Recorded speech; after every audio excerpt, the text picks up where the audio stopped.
Good morning students. अगली video में आपका स्वागत है। हमने पिछले वीडियो में करंट के बारे में स्टडी किया था। हमने देखा था कि करंट की डेफिनेशन क्या है। हमने ये भी देखा कि करंट का फॉर्मूला क्या होता है। करंट का फॉर्मूला होता है Q डिवाइडेड बाय टाइम, जहाँ पर Q क्या होता है, Q होता है कि आपका चार्ज कितना है और T क्या है कि कितने टाइम में वो चार्ज फ्लो किया है। और हमने ये भी देखा कि करंट की SI यूनिट क्या होती है। तो करंट की SI यूनिट क्या होती है, एम्पियर। अब SI यूनिट के साथ साथ करंट की कुछ और छोटी यूनिट्स भी होती हैं। जैसे अगर मान लो आपने डिस्टेंस किलोमीटर में मापना है ना, पर कोई आपने चीज़ ही छोटी सी मापनी है तो आप उसको किलोमीटर में नहीं मापोगे ना, आप उसे मीटर में मापोगे, सेंटीमीटर में मापोगे, मिलीमीटर में मापोगे। उसी तरीके से अगर करंट हुआ और करंट एम्पियर से छोटा आया तो आप उसे क्या है, एम्पियर में थोड़ी ना मेजर करोगे, एम्पियर से छोटी यूनिट्स में मेजर करोगे। तो एम्पियर से छोटी यूनिट्स क्या होती हैं, जैसे मिली एम्पियर। मिली में ये एम छोटा डालना है, ए बड़ा डालना है। 1 मिली एम्पियर ये किसके बराबर होता है, 10⁻³ एम्पियर के बराबर होता है। और इसी तरीके से इसकी एक छोटी और यूनिट भी होती है जिसको हम क्या बोलते हैं, माइक्रो एम्पियर। उसमें इस तरीके से आपको म्यू बनाना है, माइक्रो का साइन, एम्पियर के लिए ए लिखोगे। और 1 माइक्रो एम्पियर किसके बराबर होगा, वो होगा 10⁻⁻6 एम्पियर के बराबर। वो आपको समझ में आ गया होगा। ये क्या है तो करंट की यूनिट्स ही, पर छोटी यूनिट्स है कि अगर मान लो आपको छोटा करंट मेजर करना है तो उसको आप किस तरीके से मेजरमेंट कर सकते हो। अभी आपकी एनसीईआरटी की बुक में आपको एक नीचे क्वेश्चन दिया होगा कि डिफाइन करो कि 1 यूनिट करंट क्या होता है। भी 1 यूनिट करंट, 1 एम्पियर करंट को डिफाइन करना है हमने। अब देखो 1 एम्पियर करंट को डिफाइन करना बहुत ईजी है। अभी आपको ये तो पता है कि करंट का फॉर्मूला क्या है, I = Q/T। हमें करंट कितना चाहिए, 1 एम्पियर। तो 1 एम्पियर करंट के लिए क्या होगा, 1 कूलम चार्ज होना चाहिए और वो कितने टाइम में फ्लो करना चाहिए, 1 सेकेंड में। देखो 1 डिवाइडेड बाय 1 1 ही आ जाएगा, फिर 1 एम्पियर करंट बन जाएगा। तो 1 एम्पियर करंट की डेफिनेशन क्या लिखोगे, उसकी डेफिनेशन होगी a current of 1 ampere is set to flow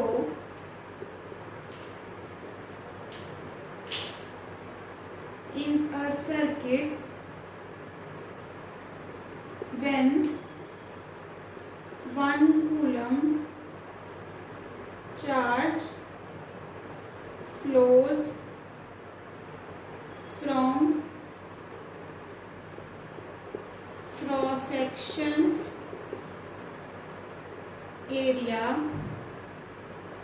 in 1 second।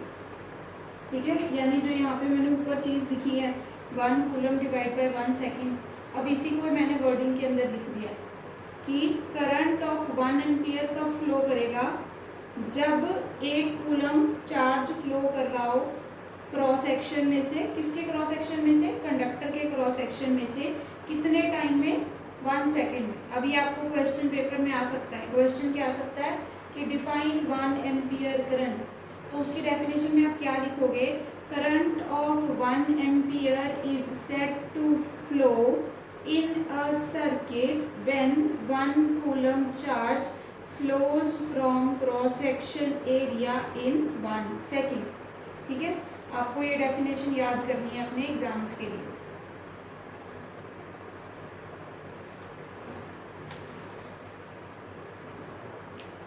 अभी हम करंट से रिलेटेड एक क्वेश्चन सॉल्व करेंगे।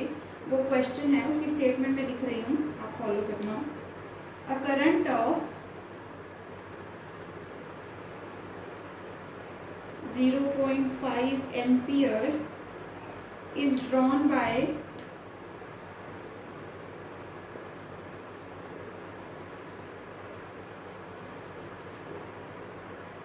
filament of an electric bulb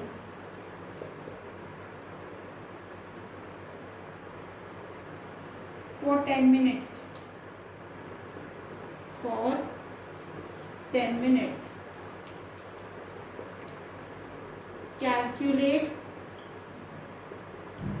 the value of current. अब ये हमारे पास एक क्वेश्चन दिया हुआ है और हमें इस क्वेश्चन को सॉल्व करना है। ठीक है, इस क्वेश्चन में क्या दे रखा है कि मान लो आपके पास कोई सर्किट है जिसमें इलेक्ट्रिक बल्ब लगा हुआ है। ठीक है, उस बल्ब के अंदर आप कितना यूनिट करंट डाल रहे हो, 0.5 एम्पियर। ठीक है, सॉरी यहाँ पे आपको चार्ज कैलकुलेट करना है, मैंने गलती से करंट लिख दिया है, यहाँ पे आपको चार्ज निकालना है। ठीक है, आपके पास क्या दिया हुआ है, इलेक्ट्रिक बल्ब है, उसके अंदर आप उसके अंदर करंट फ्लो करवा रहे हो और वो करंट कितना फ्लो करवा रहे हैं हम, 0.5 एम्पियर का करंट फ्लो करवा रहे हैं। और कितनी देर के लिए करा रहे हैं, टाइम कितना चाहिए, 10 मिनट्स के लिए हम करवा रहे हैं। अब इतना तो आपको पता है कि जब भी कोई करंट जैसी चीज़ आती है, ठीक है, जब हमें करंट मेजर करना होता है तब हम टाइम को हमेशा लेके चलते हैं सेकंड के अंदर। तो यहाँ पे टाइम मिनट्स में दे रखा है, तो आपका पहला मोटिव क्या होना चाहिए कि सबसे पहले आप इस टाइम सेकंड्स के अंदर कन्वर्ट कर लो। तो 1 मिनट के अंदर कितने सेकंड होते हैं, आपको पता ही होगा, 1 मिनट के अंदर होते हैं 60 सेकंड्स। तो अगर 10 मिनट के अंदर हमें सेकंड निकालने हैं तो हम क्या करेंगे, 10 × 60 कर देंगे, कितने सेकंड आ जाएंगे, 600 सेकंड्स आ जाएंगे। अब मान लो अब आपको क्या निकालना है, चार्ज। अभी आपको करंट का फॉर्मूला तो पता है, I = Q/T टाइम। तो इसमें वैल्यूज पुट करो, 0.5 एम्पियर किसके बराबर, Q, और टाइम कितना, 600 सेकेंड। अब आपको पता है इधर आप इसको क्रॉस मल्टीप्लाई कर दोगे तो आपके पास चार्ज आ जाएगा, क्रॉस मल्टीप्लाई करोगे तो चार्ज आपके पास कितना आ जाएगा, 300 कूलम। आई होप आपको ये न्यूमेरिकल समझ में आ गया हो। इसमें क्या था, एक इलेक्ट्रिक बल्ब था, उसके अंदर कितना करंट फ्लो कर रहा था, 0.5 एम्पियर करंट फ्लो कर रहा था, और आपने उस बल्ब को कितनी देर तक ऑन रखा, 10 मिनट के लिए ऑन रखा। तो आपको क्वेश्चन में ये पूछा गया है कि ये बताओ कि उसके बल्ब के अंदर कितना चार्ज फ्लो किया हो। तो उसको निकालने के लिए हम क्या करेंगे, सबसे पहले तो ये लिखेंगे, किसी भी न्यूमेरिकल को आपको सॉल्व करना है, पहले देखो कि दिया क्या हुआ। दिया आपको करंट दे रखा है, करंट कितना, 0.5 एम्पियर, टाइम आपको दे रखा है कितना, 10 मिनट। अब आपको जब भी आप टाइम मेजरमेंट्स करनी है आपको सेकंड्स के अंदर करनी है, तो आप 10 मिनट को किस में कन्वर्ट कर दो, सेकंड में। हमने उसको 60 से मल्टीप्लाई करके सेकंड में कन्वर्ट कर दिया। अब I किसके बराबर है, Q/T के। ठीक है, वो किसके बराबर है, 0.5 एम्पियर, Q/600। तो इधर क्रॉस मल्टीप्लाई कर दो, Q किसके बराबर आ जाएगा, 300 कूलम। अब आपको ये न्यूमेरिकल भी समझ आ गया होगा। हम नेक्स्ट करते हैं।